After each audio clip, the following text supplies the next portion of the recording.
Good morning, Pilgrim, and good morning, everyone. Welcome to another session of Shema.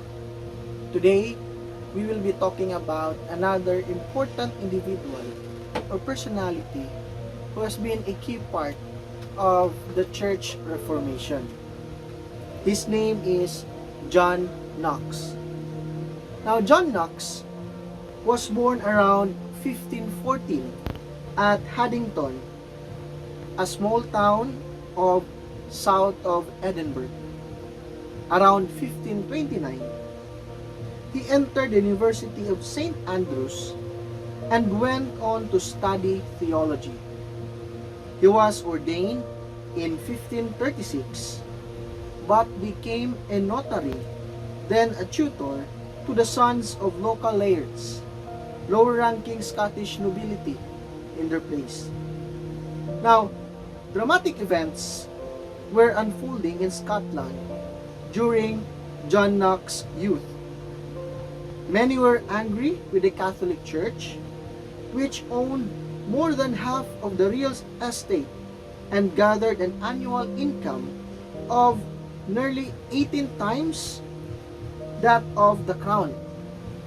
Bishops and priests were often mere political appointments, and many never hid their immoral lives. The Archbishop of St. Andrews, Cardinal Beaton, openly consorted with concubines and sired 10 children. The constant sea traffic between Scotland and Europe allowed the Lutheran literature to be smuggled into the country.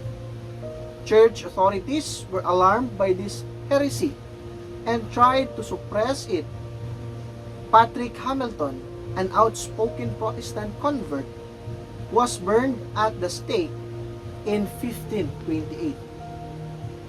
In the near early 1540s, Knox came under the influence of converted reformers and under the preaching of Thomas Guillaume. He joined them. Knox then became a bodyguard for the fiery Protestant preacher George Wishart, who was speaking throughout Scotland. In 1546, however, Beaton had Wishart arrested, tried, strangled, and burned. In response, a party of 16 Protestant nobles stormed the castle, assassinated Beaton, and mutilated his body.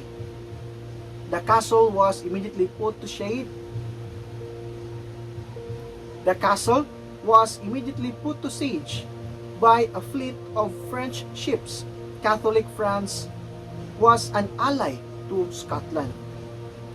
Though Knox was not privy to the murder, he hid.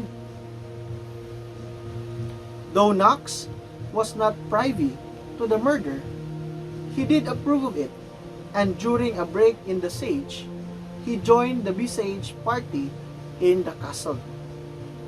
During a Protestant service one Sunday, preacher John Ruff spoke on the election of ministers and publicly asked Knox to undertake the office of preacher. When the congregation confirmed this call, Knox was shaken and reduced to tears.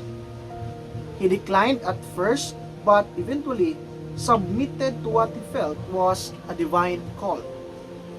It was a short-lived ministry. In 1547, after St. Andrew's Castle had again been put under siege, it finally capitulated. Some of the occupants were imprisoned.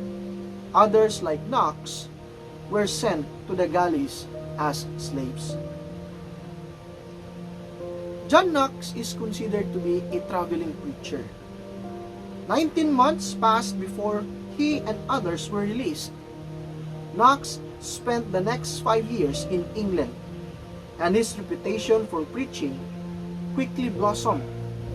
But when Catholic Mary Tudor took the throne, Knox was forced to flee to France.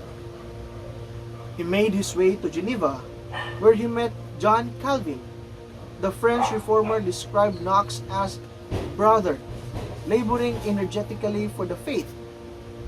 Knox, for his part, was so impressed with Calvin's Geneva, he called it the most perfect school of Christ that was ever on earth since the days of the apostles. Knox traveled on to Frankfurt and Maine, where he joined the Protestant refugees and quickly became embroiled in controversy. The Protestants could not agree on an order of worship. Arguments became so heated that one group stormed out of a church on Sunday, refusing to worship in the same building as Knox. Back in Scotland, Protestants were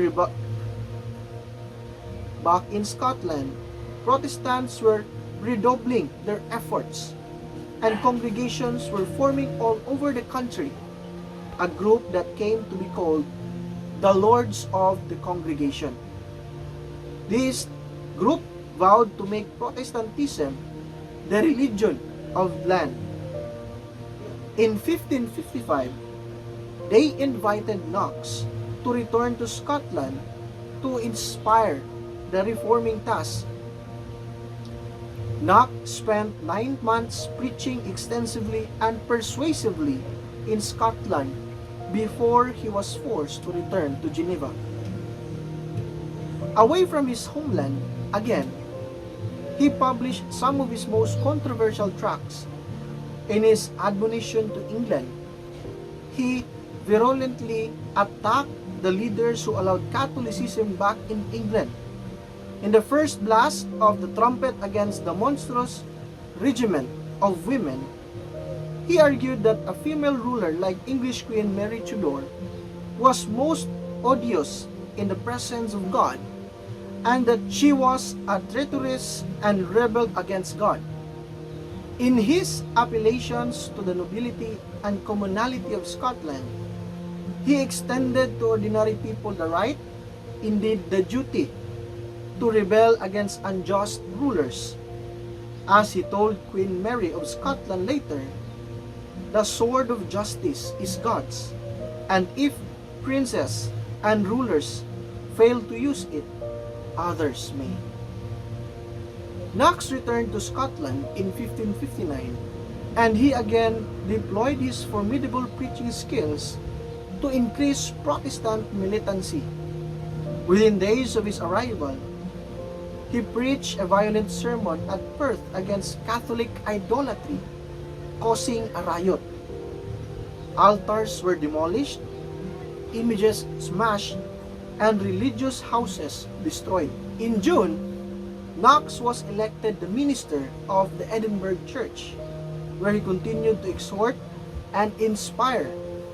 In his sermons, Knox typically spent half an hour calmly exegeting a biblical passage.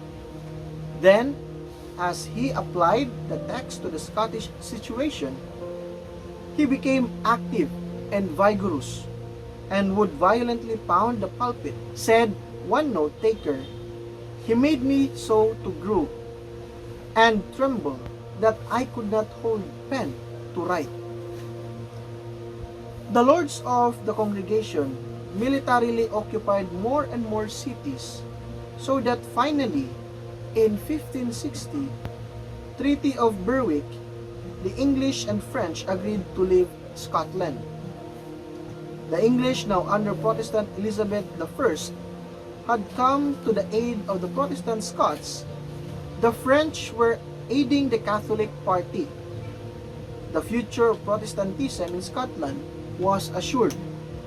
The Parliament ordered Knox and 5 colleagues to write a Confession of Faith, the first book of discipline, and the Book of Common Order, all of which cast the Protestant faith of Scotland in a distinctly Calvinist and Presbyterian mode. Knox finished out his years as preacher of the Edinburgh Church, helping shape the developing Protestantism in Scotland.